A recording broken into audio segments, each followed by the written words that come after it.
আসসালামু আলাইকুম। আন্তর্জাতিক বাংলা সংবাদে আপনাকে স্বাগতম। প্রথমে জানিয়ে দেব আমাদের হাতে থাকা সর্বশেষ আন্তর্জাতিক সংবাদ শিরোনাম। ইসরায়েলের সামরিক অবস্থানে হিজবুল্লাহর হামলা, 15 সেনা হতাহত। এদিকে নেতানিয়াহু সহ 3 জনকে হত্যার ইরানি পরিকল্পনা ঠেকানোর দাবি। অন্যদিকে তুরস্কের বিমান হামলায় ইরাকে 24টি পিপিকের লক্ষ্যবস্তু ধ্বংস। এবং আরও জানিয়ে দেব দক্ষিণ লেবাননে ইসরায়েলের ব্যাপক বিমান হামলা। আরও থাকছে যুক্তরাষ্ট্রে আদালতের ভেতর বিচারককে গুলি করে হত্যা। সর্বশেষ জানিয়ে দেব ইসরায়েল শেষ সীমা অতিক্রম করছে, নাসরুল্লাহর হুঁশিয়ারি। এতক্ষণ শুনছিলেন সংবাদ শিরোনাম, এবার বিস্তারিত। তার আগে আমাদের ভিডিওটি ভালো লেগে থাকলে লাইক, কমেন্ট এবং সাবস্ক্রাইব করবেন এবং কে কোথা থেকে দেখছেন কমেন্ট করে জানিয়ে দিবেন। ইসরায়েলের সামরিক অবস্থানে হিজবুল্লাহর হামলা, 15 সেনা হতাহত। লেবাননের সশস্ত্র গোষ্ঠী হিজবুল্লাহর হামলায় ইসরায়েলের 15 জন সেনা হতাহত হয়েছেন। ইসরায়েলের উত্তরাঞ্চলের একটি সামরিক অবস্থানে হিজবুল্লাহর যোদ্ধারা এ হামলা চালায়। এক বিবৃতিতে হিজবুল্লাহ জানিয়েছে, দক্ষিণ লেবানন সীমান্তের কাছে ইসরায়েলের আল মাস সামরিক ঘাঁটিতে তারা উপযুক্ত অস্ত্র ব্যবহার করে হামলা চালিয়েছে এবং এতে বড় রকমের হতাহতের ঘটনা ঘটেছে। হিজবুল্লাহ জানিয়েছে, ফিলিস্তিনের অবরুদ্ধ গাজা উপত্যকায় জনগণ এবং তাদের লড়াইয়ের প্রতি সমর্থন জানিয়ে এ হামলা চালানো হয়েছে। এদিকে ইসরায়েলের সামরিক বাহিনী স্বীকার করছে যে লেবানন থেকে ছোড়া ট্যাঙ্ক বিধ্বংসী ক্ষেপণাস্ত্রের আঘাতে তাদের 2 সেনা নিহত এবং 13 জন আহত হয়েছেন। সম্প্রতি লেবানন জুড়ে ইসরায়েলের সন্ত্রাসী হামলায় অন্তত 30 জন নিহত এবং 3000-এর বেশি মানুষ আহত হওয়ার পর হিজবুল্লাহর পক্ষ থেকে এ হামলা চালানো হলো। অবশ্য গত বছরের 7 অক্টোবর থেকে গাজার উপর ইসরায়েল স্থল আগ্রাসন শুরু করার পর থেকে লেবাননের সশস্ত্র যোদ্ধারা নিয়মিতভাবেই ইসরায়েলের ভেতরে হামলা চালিয়ে আসছে। ইসরায়েলি আগ্রাসন বন্ধ না হওয়া পর্যন্ত হিজবুল্লাহ তাদের হামলা অব্যাহত রাখবে বলেও প্রতিশ্রুতি ব্যক্ত করে সশস্ত্র গোষ্ঠীটি।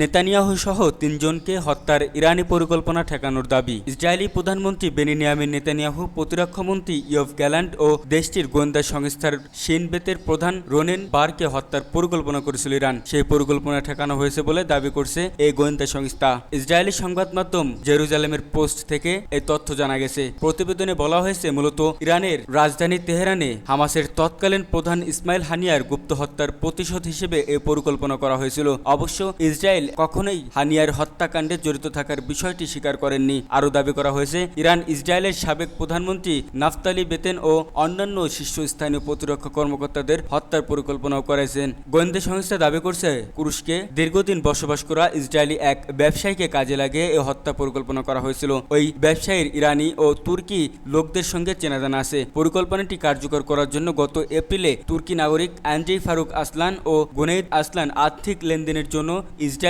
ওই ব্যবসায়ীর সঙ্গে যোগাযোগ করেন। পরে তাদের মধ্যস্থায় তুরস্কের সমান্দগ শহরে এডি নামে এক ইরানি ধনকুবের 2 প্রতিনিধির সঙ্গে মে মাসে দেখা করেন সেই ব্যবসায়ী। পরে আগস্টে সেই ব্যবসায়ী দ্বিতীয়বার ইরানে যান এবং পরিকল্পনা সূত্র অনুযায়ী কাজ করার জন্য তাকে $5000 দেওয়া হয়। বিশেষ করে অস্ত্রসহ অন্যান্য যেসব উপকরণ লাগে সেগুলো নিয়ে কাজ করার জন্য তাকে এই অর্থ দেওয়া হয়। একই সঙ্গে ইসরায়েলের সাবেক গোয়েন্দা সংস্থা মোসাদের কোনো এজেন্টকে ডাবল এজেন্ট পরিণত করার জন্য তাকে পরামর্শ দেওয়া হয়। তবে এত কিছুর পরও গোয়েন্দা সংস্থা শিন বেত এ বিষয়ে আর কিছু জানায়নি। বিশেষ করে ওই ব্যবসায়ী তার পরিকল্পনায় উল্লেখযোগ্য কোনো অগ্রগতি অর্জন করতে পেরেছিলেন কিনা। তবে সংস্থাটি দাবি করছে, ইরান এ ধরনের কার্যক্রম বাস্তবায়ন করতে কঠোর প্রচেষ্টা চালিয়ে যেতে পারে। এর অর্থ হলো, এই পরিকল্পনা ফাঁস হওয়ার পর হুমকি শেষ হয়ে গেছে। বিষয়টি এমন নয়।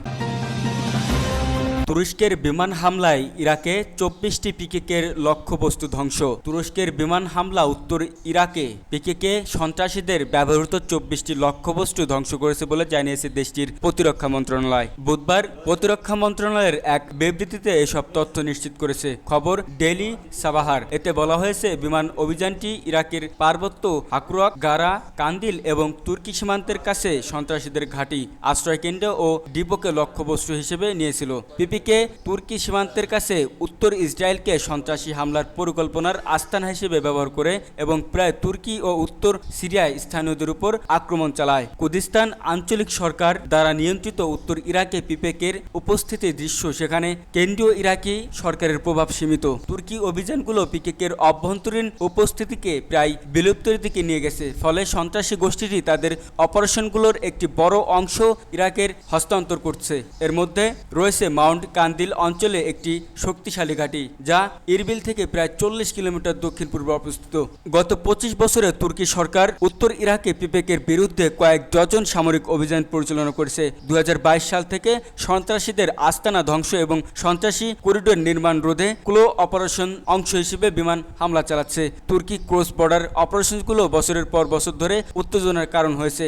আশকারা ইরাকের কাছে পিকিকে মোকাবিলায় সহযোগিতা চাইছে এবং বাগদাদ মার্চ মাসে এই গোষ্ঠীটিকে নিষিদ্ধ সংগঠন হিসেবে চিহ্নিত করেছে। প্রায় 40 বছরের সন্ত্রাসী অভিযান থাকা পিকেকে, যা তুর্কি, মার্কিন যুক্তরাষ্ট্র এবং ইউরোপীয় ইউনিয়নের দ্বারা গঠিত এবং একটি সন্ত্রাসী সংগঠন হিসেবে তালিকাভুক্ত।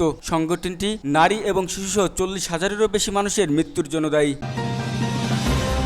দক্ষিণ লেবাননে ইসরায়েলের ব্যাপক বিমান হামলা। দক্ষিণ লেবাননে বৃহস্পতিবার ব্যাপক বিমান হামলা চালিয়েছে ইসরায়েল। এই পরিস্থিতিতে মধ্যপ্রাচ্যে পূর্ণমাত্রার যুদ্ধ ছড়িয়ে পড়ার সংখ্যা আরও বেড়েছে। লেবাননের জাতীয় সংবাদ সংস্থা তথ্যমতে বৃহস্পতিবার জেনিন শহরের মাহমুদীয়, কাসর আল আরুশ ও বিরকেট জাম্বুর এলাকায় নির্দিষ্ট লক্ষ্যবস্তুতে বিমান হামলা চালিয়েছে ইসরায়েলের যুদ্ধ বিমান। লেবাননের নিরাপত্তা বাহিনীর নাম প্রকাশে অনিচ্ছুক তিনটি সূত্র বার্তা সংস্থা রয়টার্সকে জানায়, গত বছরের অক্টোবরে গাজা যুদ্ধ শুরু হওয়ার পর বৃহস্পতিবারই লেবাননের সবচেয়ে বেশি বিমান হামলা চালিয়েছে ইসরায়েল। ইসরায়েলের সামরিক বাহিনী জানায়, দেশটির বিমান বাহিনী লেবাননে প্রায় 100টি রকেট লঞ্চার ও অন্যান্য অবকাঠামোতে হামলা চালিয়েছে। এসব হামলায় হতাহতের তথ্য তাৎক্ষণিকভাবে নিশ্চিত করা যায়নি। ইসরায়েলি প্রতিরক্ষা মন্ত্রী ইয়ভ গ্যালান্ট বৃহস্পতিবার এক সংবাদ সম্মেলনে হিজবুল্লাহকে চড়া মূল্য দিতে হবে বলে হুঁশিয়ারি দেন। তিনি বলেন, আমাদের সামরিক কার্যক্রমের ফলাফল অব্যাহত থাকবে। গাজা যুদ্ধ শুরু হওয়ার পর থেকে ইসরায়েল ও হিজবুল্লাহর মধ্যে নিয়মিত পাল্টাপাল্টি বিমান ও রকেট হামলা অব্যাহত রয়েছে। হিজবুল্লাহর হামলার কারণে লেবাননের সীমান্তবর্তী নিজেদের উত্তরাঞ্চল থেকে বিপুল সংখ্যক মানুষকে সরিয়ে নিয়েছে ইসরায়েল। এখন তাদের নিজ বাসস্থানে ফেরত পাঠাতে চায় দেশটি। এজন্য উত্তর সীমান্ত নিরাপদ করা দরকার। অঞ্চলটিতে হামলা চালানো হবে না, হিজবুল্লাহর পক্ষ থেকে এমন নিশ্চয়তা চায় ইসরায়েল। কিন্তু গাজা যুদ্ধ বন্ধ না হলে সেখানে হামলা অব্যাহত রাখা হবে বলে জানিয়েছে লেবাননের সশস্ত্র গোষ্ঠীটি। এই পরিস্থিতিতে গত মঙ্গলবার ও বুধবার লেবানন ও সিরিয়ায় হিজবুল্লাহর সদস্যদের ব্যবহার করা তারহীন যোগাযোগ যন্ত্র, পেজার ও ওয়াকিটকিতে একযোগে বিস্ফোরণের ঘটনা ঘটে। এসব বিস্ফোরণে অন্তত 37 জন নিহত ও প্রায় 3000 মানুষ আহত হন। মঙ্গল ও বুধবারের বিস্ফোরণ নিয়ে এরই মধ্যে প্রাথমিক তদন্ত শেষ করেছে লেবাননের সংশ্লিষ্ট কর্তৃপক্ষ।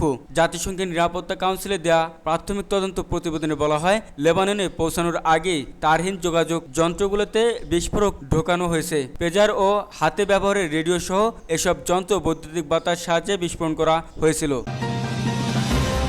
যুক্তরাষ্ট্রে আদালতের ভেতরে বিচারককে গুলি করে হত্যা। যুক্তরাষ্ট্রের ক্যান্টাকিতে লেচার কান্ডি কোর্ট হাউসে বিচারককে একাধিক গুলি করে হত্যার ঘটনায় এক শেরিফকে গ্রেপ্তার করা হয়েছে। ওই বিচারকের নাম কেভিন মুলিসন। ঘটনাস্থলেই তার মৃত্যু হয়। ওই শেরিফের নাম শাওন স্টিফেন। কেন্টাকি রাজ্য পুলিশ এ তথ্য জানিয়েছে। খবর বিবিসির। পুলিশ জানিয়েছে, ওই বিচারকের সঙ্গে আদালতের মধ্যেই বৃহস্পতিবার তর্কতর্কির এক পর্যায়ে তাকে গুলি করা হয়। তবে এর পেছনে কী কারণে রয়েছে তাৎক্ষণিকভাবে তা খুঁজে পাওয়া যায়নি। রাজ্যের অ্যাটর্নি জেনারেল রাসেল কোলেম্যান এক্স পোস্টে জানিয়েছে, এ ঘটনায় তদন্ত করা হবে এবং সঠিক বিচার করা হবে। ক্যান্টাকির রাজ্য সরকার বিচারক নিহতের বিষয়ে সামাজিক যোগাযোগ মাধ্যমে দেওয়া পোস্টে বলেন, পৃথিবীতে এটি অধিকতর নিন্দনীয় ঘটনা। আমি প্রার্থনা করি আগামী দিনগুলো ভালো হোক। ক্যান্টাকি রাজ্য পুলিশের মুখপাত্র ম্যাক গেহার্ট ওয়াশিংটন পোস্টকে বলেন, বিচারককে গুলি করার সময় আদালতে প্রায় 50 জন কর্মী ছিলেন। এ ঘটনায় আর কেউ হতাহত হয়নি। ঘটনার পরই ওই স্থানে থাকা একটি স্কুল বন্ধ করে দেওয়া হয়। ইসরায়েল শেষ সীমা অতিক্রম করছে, নাসরুল্লাহর হুঁশিয়ারি। দখলদার ইসরায়েল তার শেষ সীমা অতিক্রম করছে বলে হুঁশিয়ারি দিয়েছেন লেবাননের সশস্ত্র গোষ্ঠী হিজবুল্লাহর মহাসচিব সায়েদ হাসান নাসরুল্লাহ। তিনি সাম্প্রতি আঞ্চলিক পরিস্থিতি নিয়ে তার জাতির উদ্দেশ্যে ভাষণ দেন। ভাষণের শুরুতে তিনি হযরত মুহাম্মদ সাল্লাল্লাহু আলাইহি সাল্লামের জন্মবার্ষিকী ও ইসলামিক ঐক্য সপ্তাহ উপলক্ষে সবাইকে শুভেচ্ছা জানান। নাসরুল্লাহ সম্প্রতি ইসরায়েলি বাহিনীর হামলার নিহত লেবাননের নাগরিকদের পরিবারের প্রতি গভীর সমবেদনা জানান এবং আহতদের দ্রুত আরোগ্য কামনা করছেন। তিনি বলেন, ইসরায়েলি বাহিনী গত 2 দিনে যোগাযোগের ডিভাইস বিস্ফোরিত করে বহু লেবানিজ নাগরিককে হত্যা করেছে, যা একটি বিশাল মানবিক সংকট তৈরি করেছে। নাসরুল্লাহ আরও উল্লেখ করেন যে শত্রুরা মঙ্গলবার এবং বুধবারের হত্যাকাণ্ডের মাধ্যমে হিজবুল্লাহর কমান্ডার ও নিয়ন্ত্রণ ব্যবস্থাকে ধ্বংস করতে এবং নেতাদের মধ্যে দুর্বলতা ও বিভ্রান্তি ছড়ানোর চেষ্টা করেছিল। তবে আমাদের নেতৃত্বের মধ্যে এমন কোনো বিভ্রান্তি বা দুর্বলতা এক মুহূর্তের জন্য দেখা যায়নি। নাসরুল্লাহর এ ভাষণ লেবাননের জনগণকে আরও দৃঢ়ভাবে হিজবুল্লাহর পাশে থাকার আহ্বান জানায় এবং ইসরায়েলি আগ্রাসনের মুখে হিজবুল্লাহর প্রতিশ্রুতি ও স্থিতিশীলতার প্রতিফলন ঘটায়।